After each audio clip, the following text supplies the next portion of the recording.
ओम सर्वधर्मस्थापकस्त्वं सर्वधर्मस्वरूपकः आचार्याणां महाचार्यो रामकृष्णाय ते नमः। यथाग्निर्दाहिका शक्ति रामकृष्णे स्थिता हि या सर्वविद्यास्वरूपां तां शारदां प्रणमाम्यहम्। परतत्त्वे सदा लीनो रामकृष्ण समाज्ञया यो धर्मस्थापनरतो वीरेशं तं नमाम्यहम्। वीरेशं तं नमाम्यहम्। भगवान श्री रामकृष्ण देव, भगवती माँ शारदा जी और स्वामी जी को प्रणाम अर्पित करता हूँ। मेरे गुरुदेव पूजन स्वामी भूतेशानंद जी महाराज जी को मेरा प्रणाम है और आप सबको प्रणाम। आज एक भजन के ऊपर थोड़ा चर्चा करेंगे। कबीर जी का भजन है, संत कबीर का वो भजन ही है। उसका भजन क्या है उसी के ऊपर कबीर जी बोलते हैं। कुछ 3-4 स्टांजा है एक भजन, उसको मैं थोड़ा गा लेता हूँ, कोशिश करता हूँ गाने के लिए। मन की तरंगे मार लो बस हो गया भजन। मन की तरंगे मार लो बस हो गया भजन। मन की तरंगे मार लो बस हो गया भजन। मन की तरंगे मार लो, मन की तरंगे मार लो बस हो गया भजन। आदत बुरी सुधार लो बस हो गया भजन। मन की तरंगे मार लो बस हो गया भजन। आए थे तुम कहाँ से और जाओगे कहाँ। आए थे तुम कहाँ से और जाओगे कहाँ। आए थे तुम कहाँ से, आए थे तुम कहाँ से और जाओगे कहाँ। इस बात पर विचार लो बस हो गया भजन। मन की तरंगे मार लो बस हो गया भजन। कोई तुम्हें बुरा कहे हंस कर क्षमा करो। कोई तुम्हें बुरा कहे हंस कर क्षमा करो। कोई तुम्हें बुरा कहे, कोई तुम्हें बुरा कहे हंस कर क्षमा करो। वाणी का सुर संभाल लो बस हो गया भजन।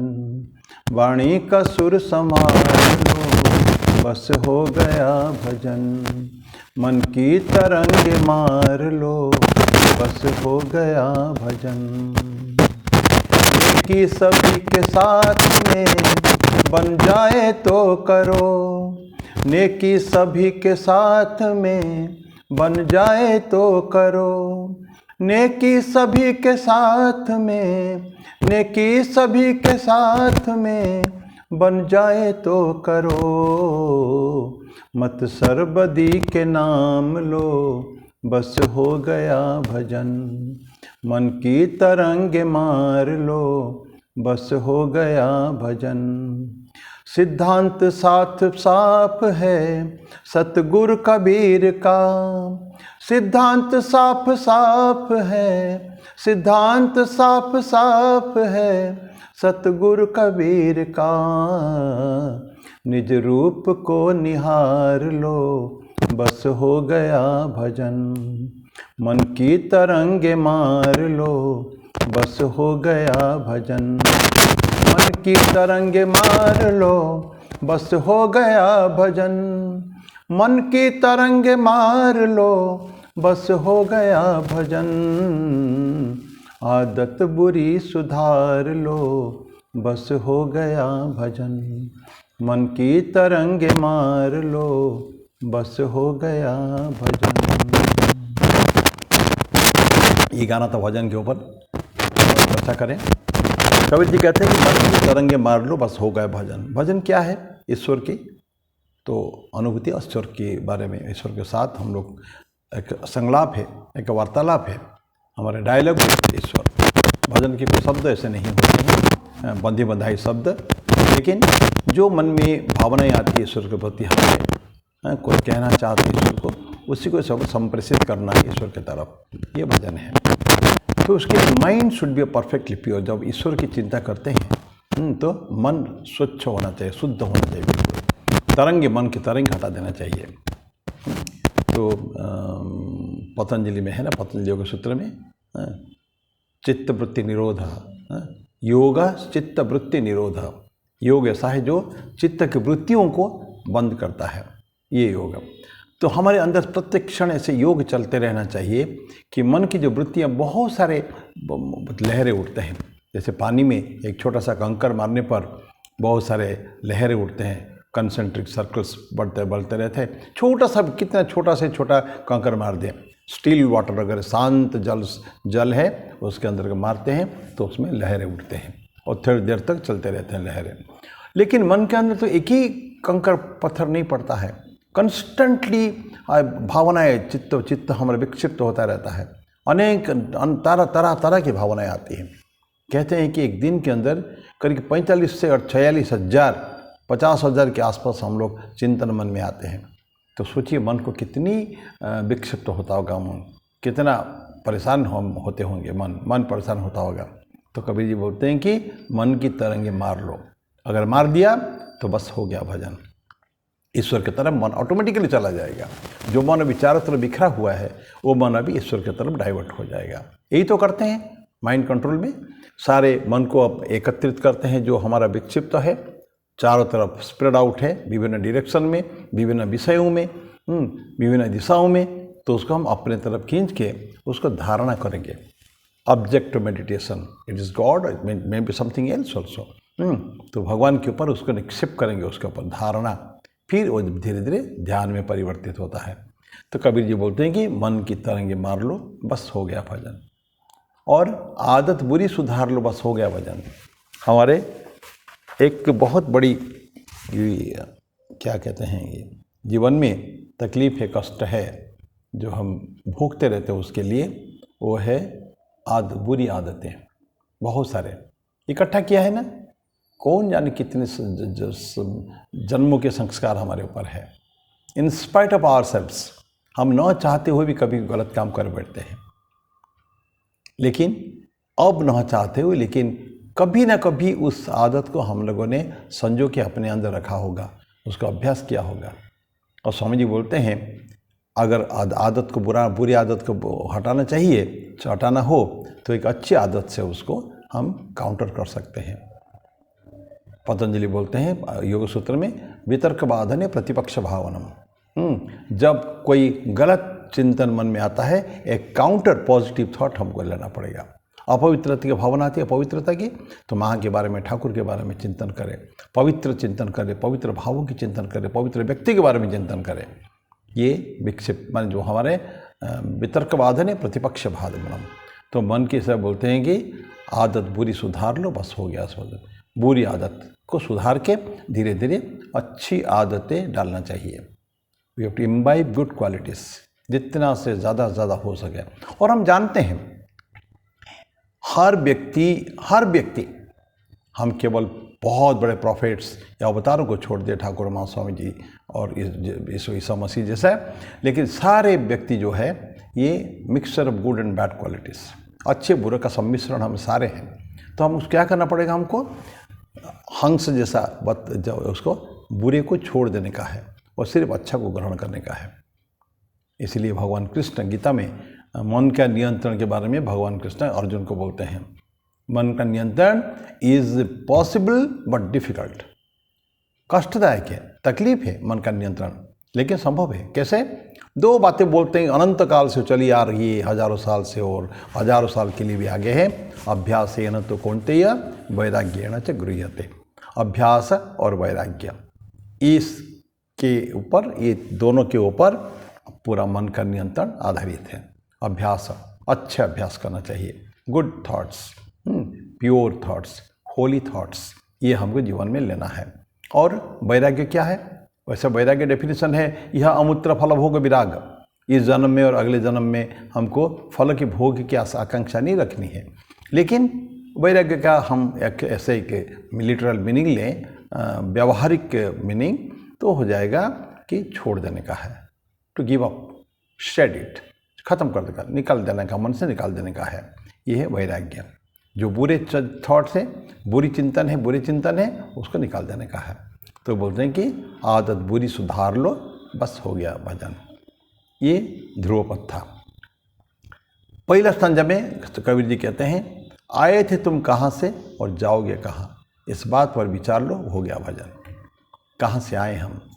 हमारा सोर्स ईश्वर है, अनंत से आए हैं, सच्चिदानंद स्वरूप है हम लोग हैं, सच्चित आनंद स्वरूप, सत एग्जिस्टेंस है। Existence, knowledge and bliss absolute, खंडित नहीं है, भंग नहीं है, पूर्ण सत्य हम है, वी एग्जिस्ट, सत्य। नॉलेज, ज्ञान है, ज्ञान एब्सोल्यूट, परम ज्ञान हमारे अंदर है। सिर्फ हम लोगों ने उस ज्ञान को छुप गया है, मोह के कारण, कुछ बंधन के कारण, कुछ आवरण के कारण, विभिन्न प्रकार आवरण है, उसके कारण हम लोग उसको भूल चुके हैं सारे। अदरवाइज ज्ञान हमारे अंदर परिपूर्ण ज्ञान है, क्योंकि हमारा स्वरूप वही है, सच्चित आनंद स्वरूप है, सत स्वरूप है, हमारे स्वरूप है। हमको ढूंढने बाहर नहीं जाना पड़ेगा, हम हैं ऑलरेडी। सिर्फ जो मल है, जो आवरण है, आवरण सिर्फ हटा देने का है। तो ज्ञान हमारे अंदर है, तो सत्य भी हम है, चित्त भी हमें ज्ञान है, और आनंद भी हम है, आनंद स्वरूप। आनंद के लिए हमको बाहर ढूंढना नहीं पड़ेगा, आनंद अंदर ही है।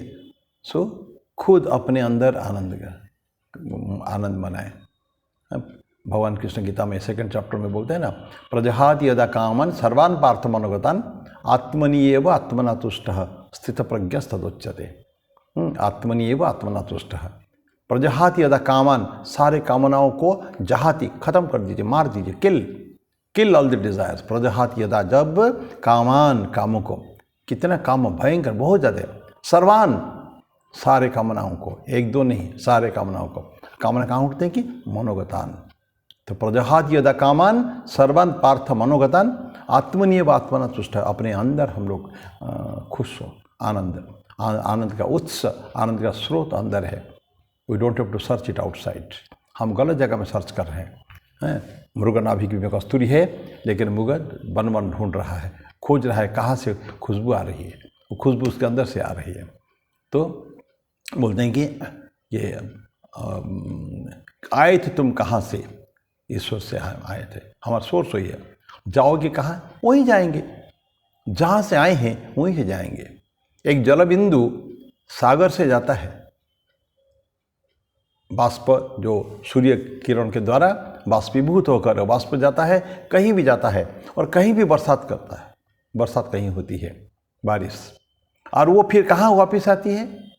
आता है जलबिंदु, यहाँ फिर सागर में आके, जहाँ से वह जलबिंदु निकला था, again it has to come back a source. So what is our source? अनंत, दैट आत्मन, परमात्मन, वी आर परमात्मन। अब भी जीवात्मन के स्टेज में हैं, आवरण के कारण, एक संस्कार के कारण, कामना वासनाओं के, अनंत कामना वासनाओं के कारण हम हैं। हकीकत यही है, हम जानते हैं, लेकिन फिर भी we are bound by our habits.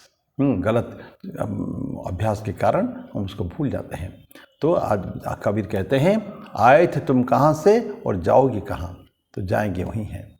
Swami Vivekananda भजन करते हैं, बारंबार हमको कहना पड़ता है इस चीज़ को, मन चलो निज निकेतने, संसार विदेशे विदेशी वैसे भ्रम क्या न कारण है, मन जाओ तुम वापिस चले जाओ। तो ये कबीर जी का कहना है पहला संजय में, आए थे तुम कहाँ से और जाओगे कहाँ, इस बात पर विचार लो। संक्षेप में बात कर रहे हैं, बहुत सुंदर टॉपिक है ये, बहुत सुंदर भजन भी है, लेकिन सही केवल हमको समय की भी सीमा है। तो आए थे तुम कहाँ से और जाओगे कहाँ, इस बात पर विचार लो।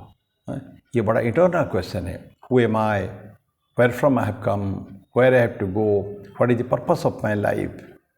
बहुत सुंदर तरीके से सिस्टर क्रिस्टिन ने स्वामी जी के बारे में उनका संस्मरण में लिखी है। बहुत पूरे 1.5 पेज का पहला, ऑलमोस्ट 1.5 पेजेस स्वामी जी की समय के दीर्घ अंतराल के बाद कभी कभी इस किसी दूसरे लोक से इस लोक में धराधाम में आते हैं। वो इस लोक के नहीं हैं, वो दूसरे लोक के हो। आते समय उनके सारे ऐश्वर्य, सारे सत्ता, सारे गुण लेके आते हैं। यहाँ आने का पर्पस क्या है, इसे आगे वहाँ उस लोक के जो संदेश लेके यहाँ आते हैं वो। और जहाँ से आते हैं वहाँ आलोक के लिए सूर्य चंद्र की आवश्यकता नहीं है। ज्योति रे ज्योति उजाला हृदय कंदर तुम्हें तम भंजन आहार। तुम ज्योति के ज्योति है, वो सारे कोटि ब्रह्मा अनंत कोटि सूर्य के प्रकाश वहाँ है। तो ये ऐसी जगह से आए हैं और हमारे पीछे विचरण करते हैं, फिर उनका काम खत्म होने पर वो चले जाते हैं। इसी तरह का हम भी ध्यान रखें, हम किसके लिए आए हैं, क्यों आए हैं और हम कहाँ जाएंगे। तो इतनी के साथ आज के इसको मैं विराम देता हूँ। बाकी 3 स्टांजा और है, उसको अगले बार या कभी भी और एक क्लास लग सकता है, तो आनंद से चर्चा करेंगे। तो आज फर्स्ट स्टांजा है, मैं बोला, मेरी वाणी को विराम दो। ओम शांति शांति शांति। हरि ओम तत्सत। श्री राम कृष्णार्पणमस्तु।